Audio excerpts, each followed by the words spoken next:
Are you an atheist? I'm open to Christianity and Buddhism right now. I'm more of a scientific person. I think there's a lot of evidence that Jesus is God and that his claims are true and the things he says about himself are true.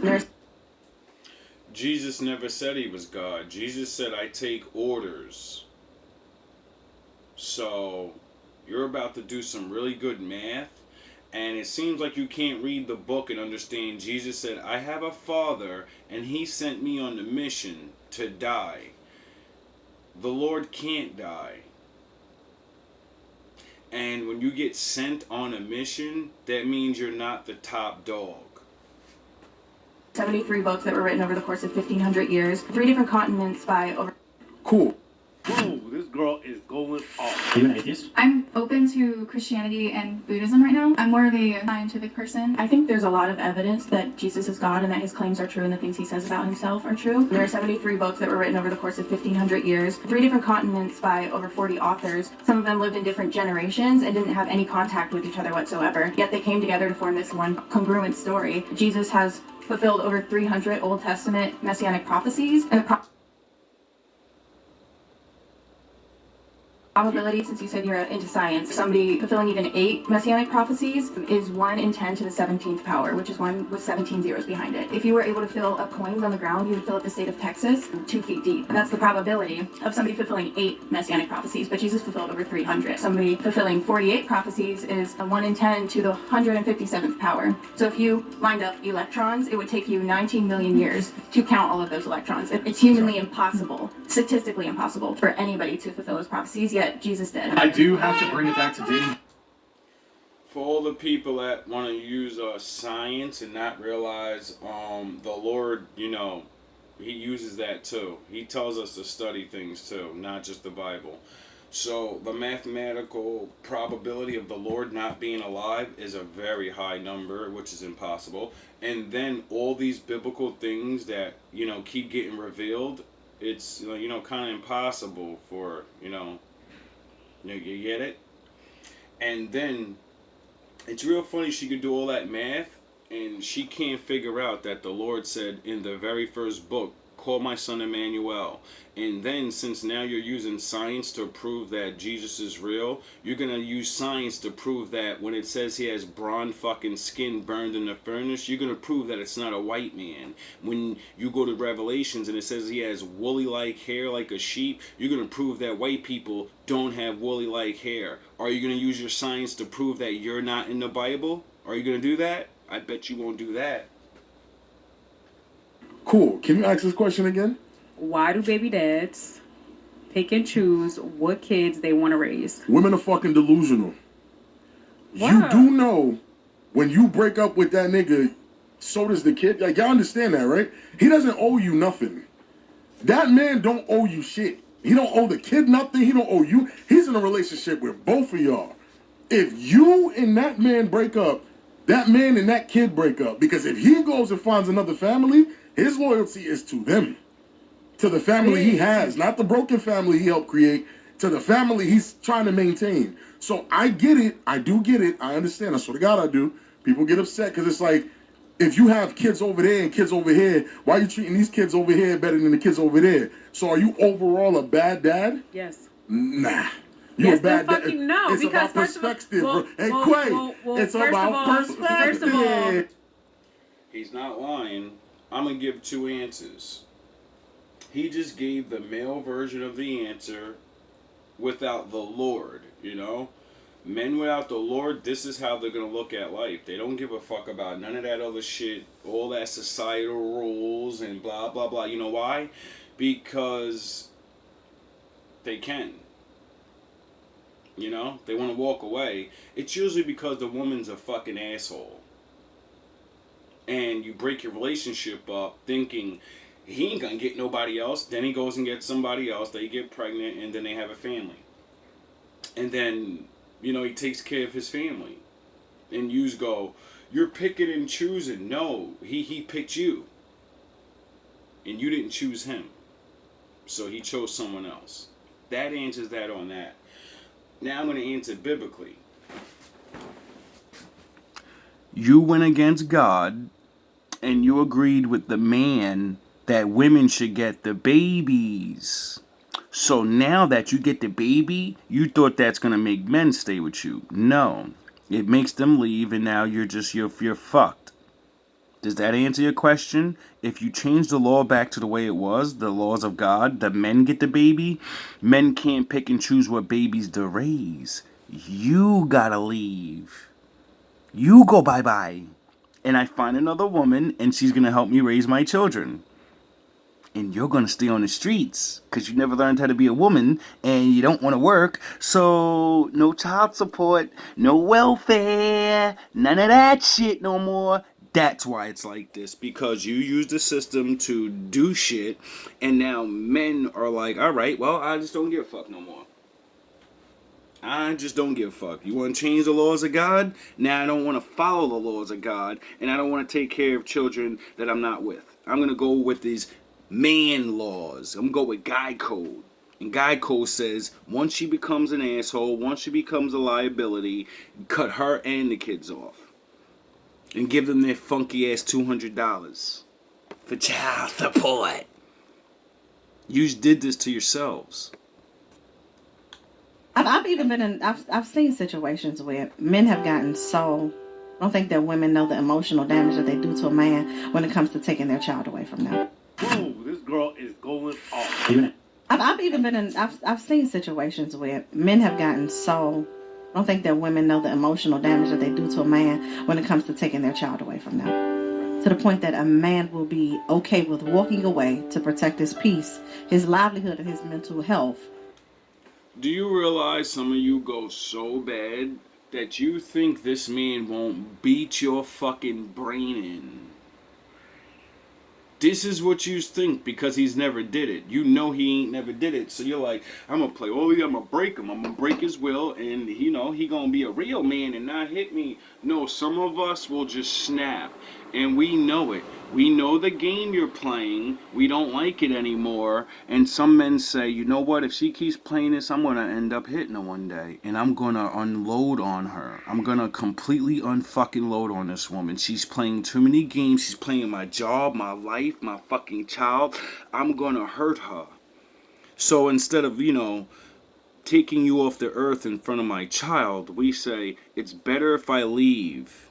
Because my child won't have a mother or a father.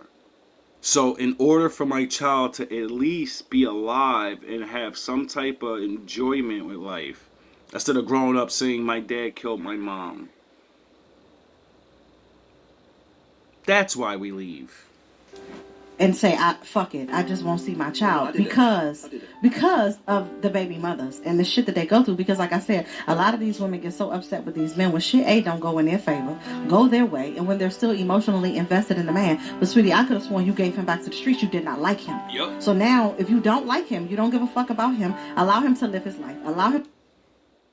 They really believe in their mind, I'm the only one that's ever going to deal with him because he lowered his value for me and I changed him. He just, no bitches is looking at him. I neutered him to make him love me. I got this nigga where I want. No, you don't. Your spell can be easily broken by the love of a good woman. As soon as a regular woman comes around us, you're done. Your spell goes right away, and then that's what makes us question things like, wait up, what am I even with this bitch for?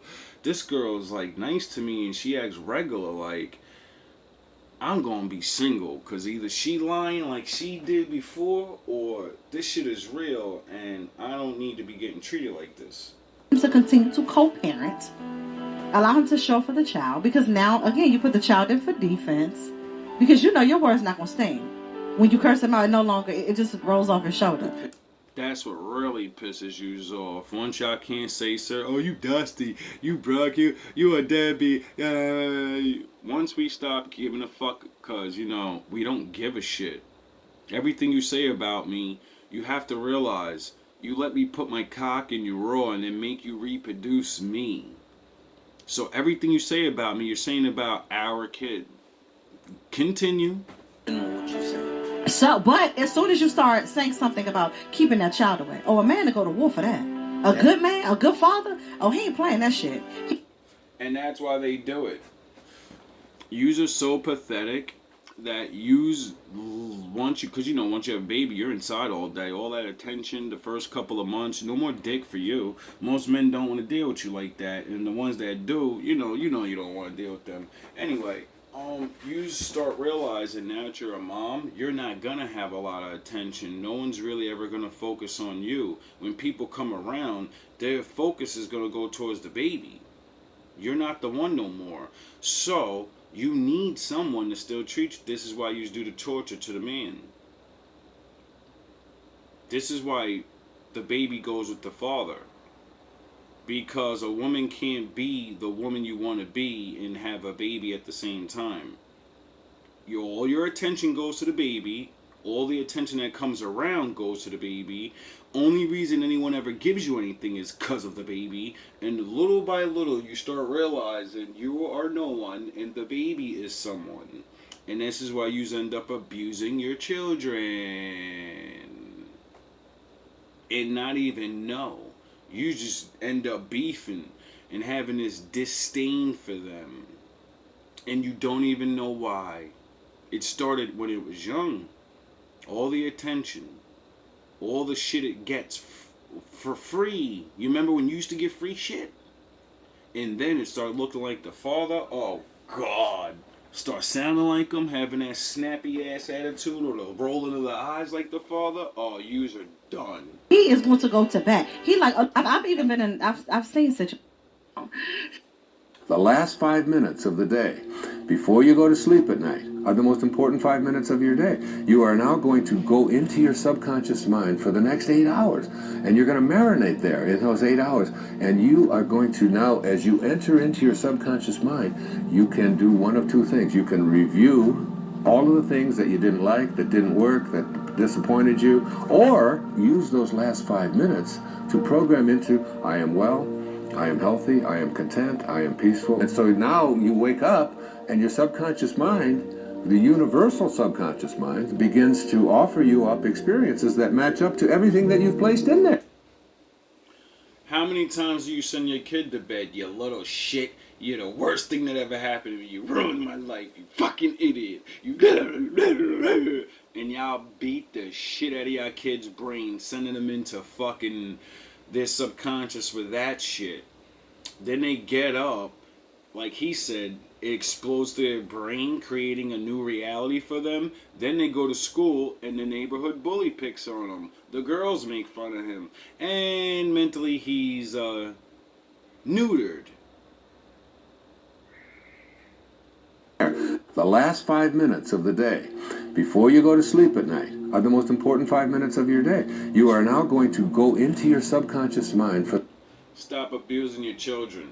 the next 8 hours, and you're going to marinate there in those 8 hours. And you are going to now, as you enter into your subconscious mind, you can do one of two things. You can review all of the things that you didn't like, that didn't work, that disappointed you, or use those last 5 minutes to program into, I am well, I am healthy, I am content, I am peaceful. And so now... Oh yeah, I forgot. Also, all he does is sit online and listen to how, men ain't shit. So, before he goes to bed, he's got to listen to you yelling at him. Then he gets up, goes online, watches fucking whatever these programs where men are saying they ain't shit, and they're dumb and they're young. Then they go to school and get dissed. And, do you see where I'm going? And then women complain, I don't know why men aren't menning anymore. I don't get it.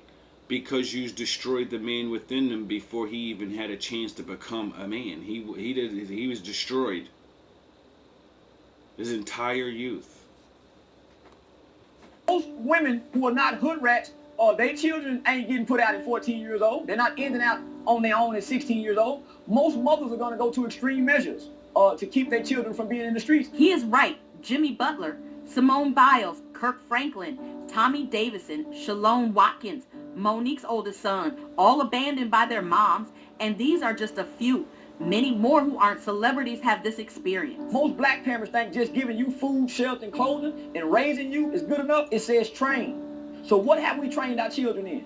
Manners, respect, discipline, work, exercise. Trying to explain to black women that raising a child consists of much more than feeding, clothing, and sheltering it. That's maintaining one. To raise one, you need a return of the parental coalition of the father and the mother to put the proper values into the child. The apple don't fall too far from the tree.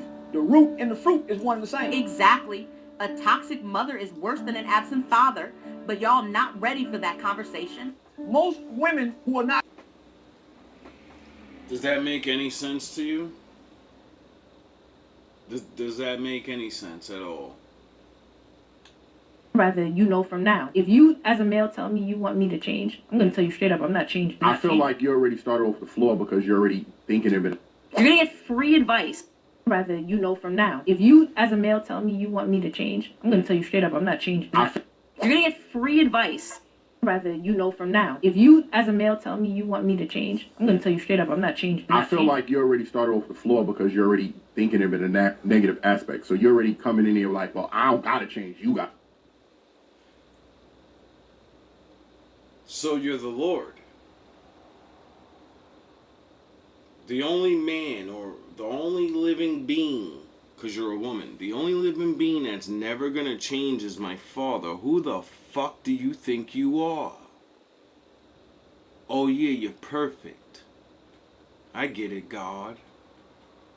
I change. Or whatever. I'm not changing myself. Yeah, take me as I am. I didn't say I don't got to change. I said I'm not. So either, it's the same shit. No, it's not. It's really not. Saying I'm not going to change means you know you're not perfect. You know? I'm not going to change. Choice. Saying I'm not, like the way she's saying it, like I'm just not, or whatever,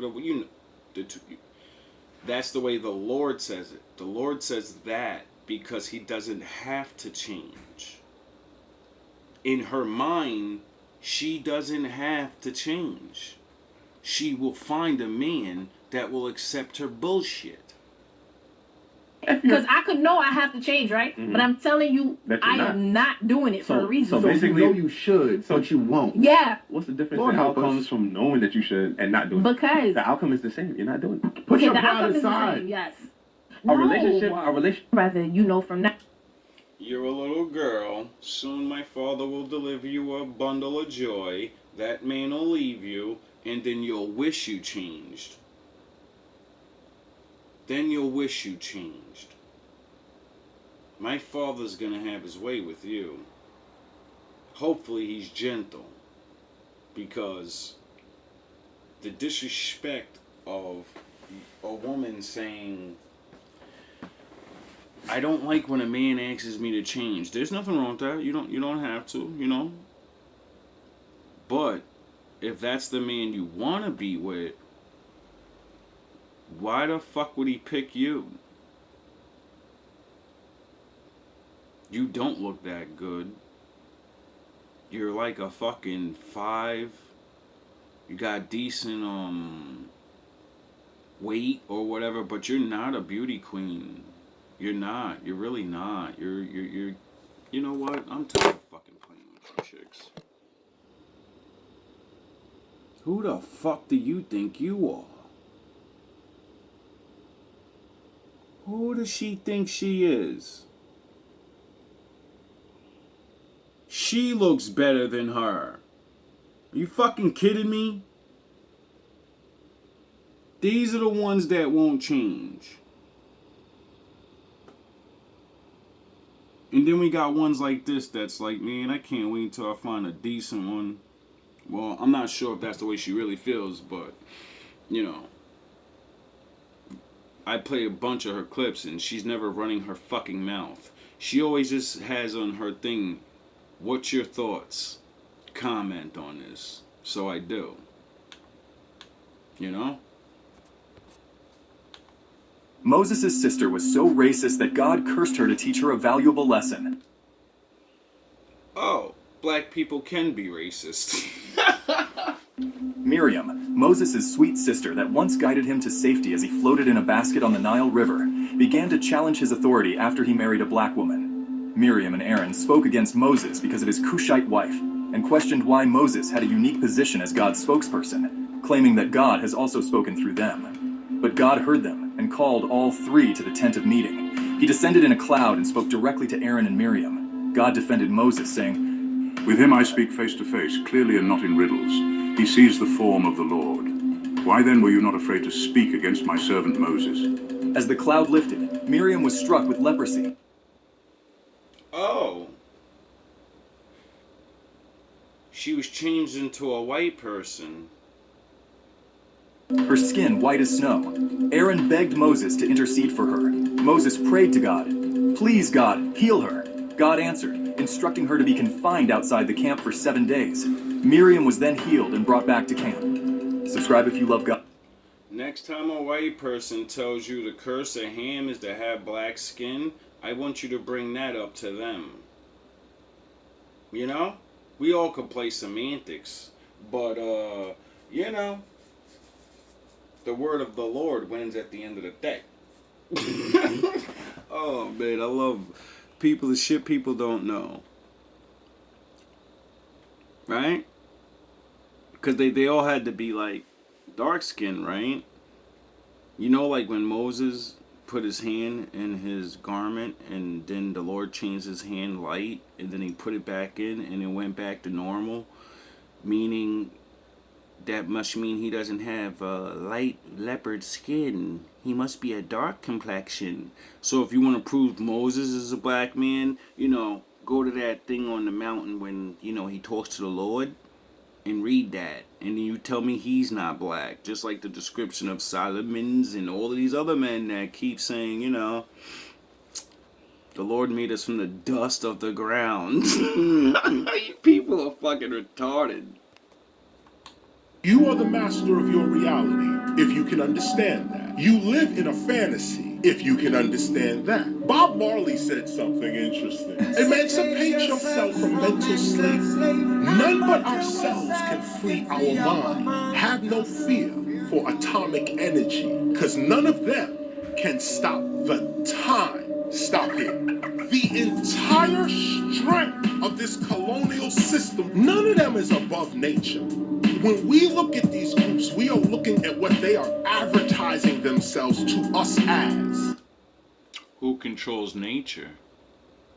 This is a propaganda and perception game. These groups, they are designed to deceive. There's no truth in them. So as long as you know God, universe, nature, that's your gun. G-U-N, God, universe, nature. Remember that gun. I'm putting a weapon in your hand. That's the gun you fight back with. You are the map. My father said he'll never change. He deals with people the same way all the time. So I wonder how he dealt with people. Oh yeah, I forgot. Shit. This is sad. For people going down the rough road, you know, if you're not really built for that, just you know, go get a job, man. Like, I'm glad I made my choices, cause this is crazy. Like, god damn. I train every day. I train for war. Because here is what war happens, sir. This is not a joke. Antelope is the highest and most dangerous facility in this state. Like, I train every day. I train for war. Because here is what war happens, sir. This is not a joke. Antelope is the highest and most dangerous facility in this state. Like, this is not a game, sir. These. If he had a father, you know, a good, decent father, he could have told him, you know, go to the military. You can train for war there. And get paid. And be free. Violent things are happening, and I have no choice but to prepare myself because these doors are popping on accident. I can't speak too much on it due to pending litigation, but sir, this is not a fabricated statement. I have over 84 puncture holes in my body, sir. I've been assaulted over 16 different situations, and 15 of them have been with weapons. 80 something puncture wounds. Like, god damn, bro. This nigga literally survives war. That's what real jail's like. War. And you see how you're out here and you don't hear these stories? You get it? That's the shadows. Where everybody forgets who you are. And nobody cares anymore unless you have family and shit. And if you don't, you know, it's not a pretty situation.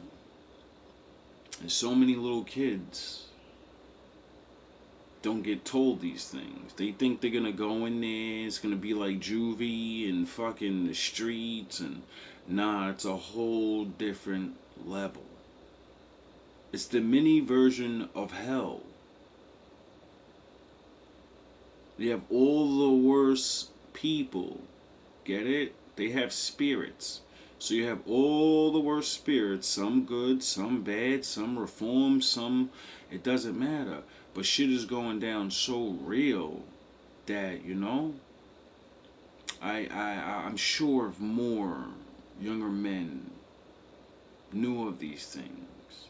Not saying crime would stop, but I'm sure they wouldn't be... We got 12-year-olds shooting each other. Catching RDR charges and shit. Like, have y'all seen the news lately? Like, I have like 16 stitches and 4 staples in my face for situations that have happened recently. I don't have a problem going to population. that's a brave man. I won't hold nobody accountable if something happens to me, but unfortunately, sir, due to my past gang ties and my loyalties amongst those gangs and the sacrifices I've made, I've also created powerful enemies. I train every day. He could have became a soldier, like I said. He could have became a cop. And he would have the same problem. I train, and now my loyalty to this has enemies that we put in jail, you know? Or I go and fight wars or whatever. I'm not saying either one's a...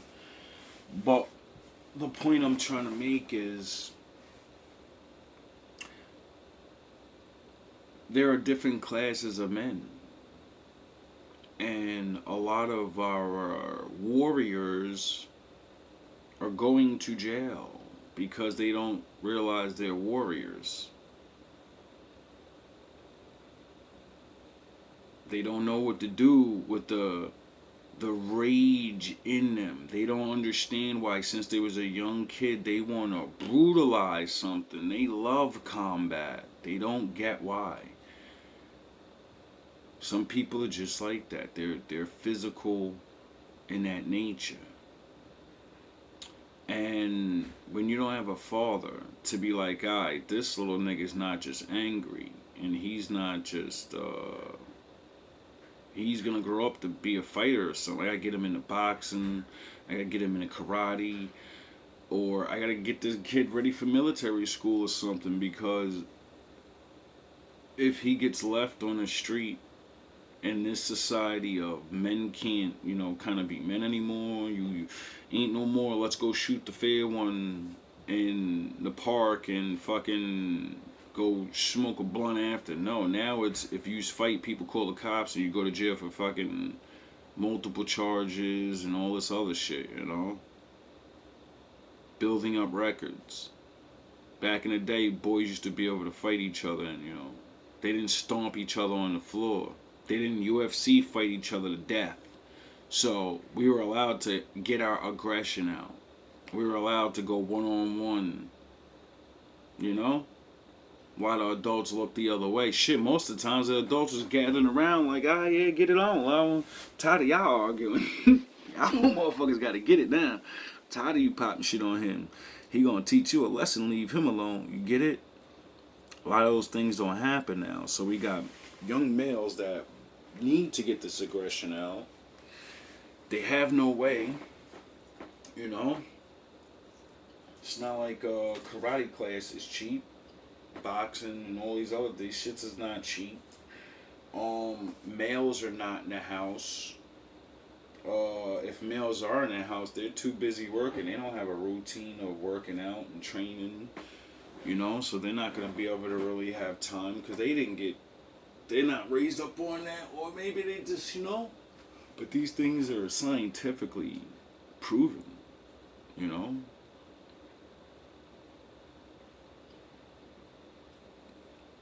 This is why they make after school programs. This is why all these things that used to be here or are here. Like, all right, perfect example about how retarded people have become.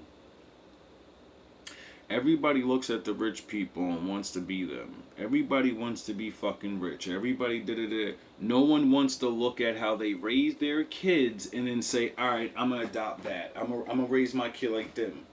But you want to dress like them, you want to look like them, you want to talk like them. You'll do everything to copy the fun shit. But you won't raise your kid like they raise their kids.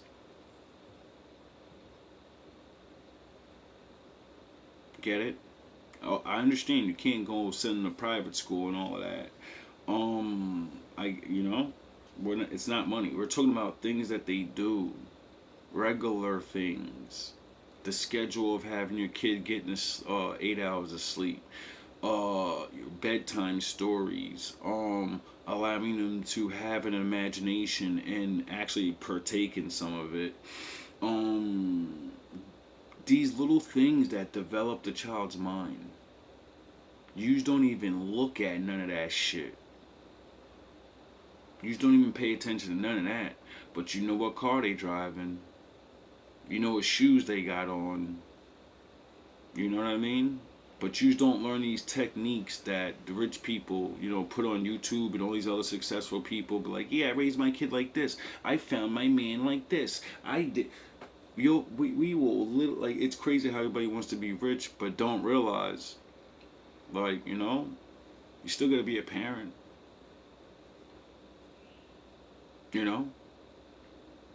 So they must have learned these things on top of learning about, that business and all the stuff they do, You get it? It's really crazy how we live in a world where so many women have children and literally are having problems on how to raise them. Like they can't pick their fucking phone up and look up everything in the world on how to raise a kid alone. And do the extra little work. Or just do the normal work, you know what I mean? Like, half you don't even know the role as a mother, what you're supposed to be instilling into your kids. You just send them to school and think that they're going to teach them this shit. And then wonder why your kid don't listen to you when they get older. Because someone else imprinted on their brain when you were supposed to. Now you're just mom. You're not a mother. This is so true. Yeah, I don't drink. I just stopped drinking. I used to drink, and I wasn't an alcoholic. Like, whenever you tell people you don't drink, they always want an explanation. They always want to know what happened. Was it a problem? Was you beating your kids? Did you ruin marriages? Did you kill somebody in the vehicle? Like, what happened? We can't believe you don't drink poison. Explain to us why you don't drink poison. I don't get the shock. Like, if I was to tell somebody, man, I don't never drink water, they'd be like, oh, okay.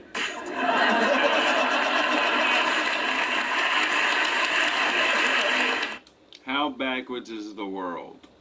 When a man has to, explain to other people, I figured out it's poison. After all the years of puking my guts up, feeling like shit, watching other people, ahead of me die, I figured out I shouldn't do this no more, and I'm just gonna stop it. Because I can see the future. The old people suffering. I can see people suffering now. So I'm not gonna play Russian roulette no more and drink this shit. And he's totally right. If you say to someone, yeah, I don't drink water, a motherfucker will be like, okay. Alright, you should drink water though. You say to somebody you don't drink, the first thing is, why don't you drink anymore? All these questions or whatever. It's never like a normal thing, like that's something you're supposed to fucking do. Oh yeah, I forgot where I live. An insane world. They want to connect with you and speak into your life and give you loving words from the Lord frequently, which they use to draw you to them and then to trust in them. Little by little, they increase their control over you as they want you to spend all your time with them, acting like they want to be your best friend. They want you to have lunch or dinner with you or bring you food.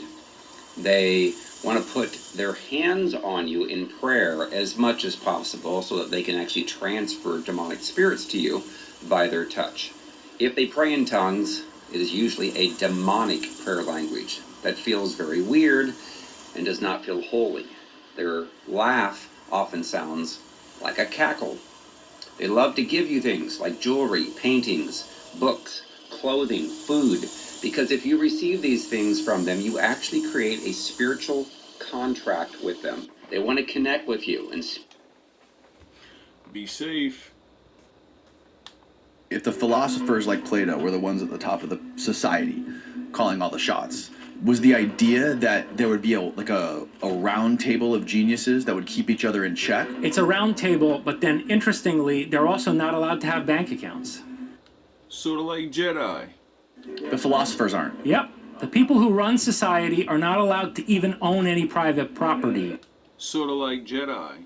They cannot have a personal bank account. Sort of like Jedi. To prevent from corruption. He makes it so that no one who's avaricious, no one who's a greedy person, or someone who's a power seeker would even want to be in this position. Sort of like Jedi. Also, by the way, he says that you're not allowed to get married. Sort of like Jedis. There's no one-on-one marriages because you'll be corrupted just out of love for your wife. Anakin Skywalker. You'll put your wife and your children first, your own children. So he says, no, the philosophers, they can all have sex with each other, and we won't know who's child. If the philosophers like Plato. And that's where they fucked up. Now imagine a society where the people that rule, you're not allowed to get paid to rule. You don't own property. The people take care of you. You don't want for anything because you just point your fucking fingers and say, I want that. I'm hungry. I need some new threads. And I want the good shit. We don't get the fucking... No. I'm running shit around here. You live here. You got a bank account, dog. You can go get the fucking... Stop playing. Y'all better get my cake and my coffee ready. I got some philosophizing to do, nigga.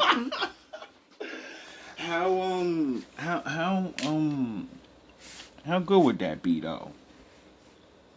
A non-corruptible leader. Because all you get to do is lead. No one that would wanna, lazy fuckers or people that wanna, have a wife and kids and children, no one's gonna wanna be the leader. It'd take a strong man to give those things up. You know? As of that, have sex with each other. No. We ain't doing all that. There's enough women to go around, I'm sure. We're gonna have our Fridays parties and shit or something, you know? But, like it said, you're not allowed to have children, though. Because you're gonna own a wife. And, love can corrupt because you'll start taking favor towards your family. How many people would want to be the leader? You know what's crazy about that?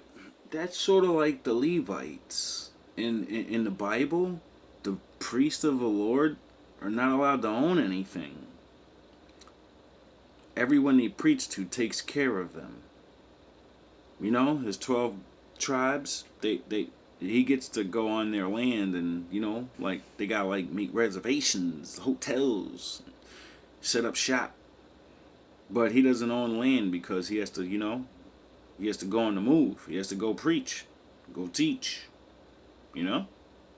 So, Levi's technically broke, but just like I just said before, he gets 10% of everybody's. His 12 tribe brothers and shit, they gotta give him 10% of their spoils. So, you know, he could eat and shit. And he's like gotta go visit widows and homeless and play Santa Claus to the nations. So he's gonna kind of need a little something to make these people, you know, wanna believe on the Lord and stuff. Oh yeah, sort of like churches with the soup lines and shit. Yeah, the Lord made that up. All love, all praise to the Most High.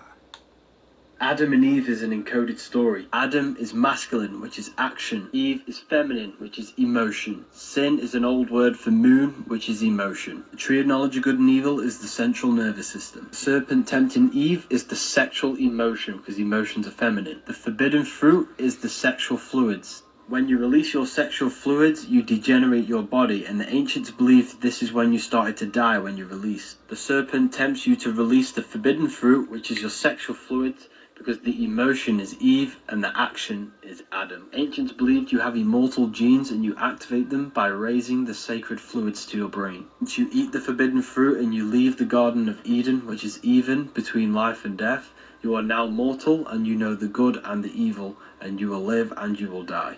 Sexual emotion is the most powerful emotion the human could possibly feel. Sin also means sign, which means time, which is emotions that exist in time. The only Adam. So I'm no contact with my family, and the reason that I chose to go no contact with my family is because I'm the scapegoat in a narcissist family system. If you know, you know. If you don't, I guess Google. But when I first went no contact with my parents, I was still talking to my sibling. And I noticed after a while of me being no contact that the way that my siblings were describing my narcissist parent slowly started to change. All of a sudden, they saw him the way I saw him. They were telling me how bad he was and how awful things had gotten in the house. And basically, because when you're the scapegoat, when you leave, the abuser needs someone to abuse. And they'll start doing it to other people, mainly the other kids. And then they finally understand you wasn't lying. on the stories, it was bad. Well, today I learned something that made all of that make the fuck sense. Turns out that when you're the scapegoat, the narcissist uses you to keep it all together. Yep. You are how they emotionally regulate themselves. Yeah. By concentrating their negativity on you, it doesn't go flying everywhere and other people can't see it, just you. Which means when you leave, there's no one there to absorb that negativity. And the narc has to find a new scapegoat. And Yep, when the scapegoat leaves and now you know how to fight back. Now you know how to expose them. Once they do that crazy shit to other people, it's a wrap.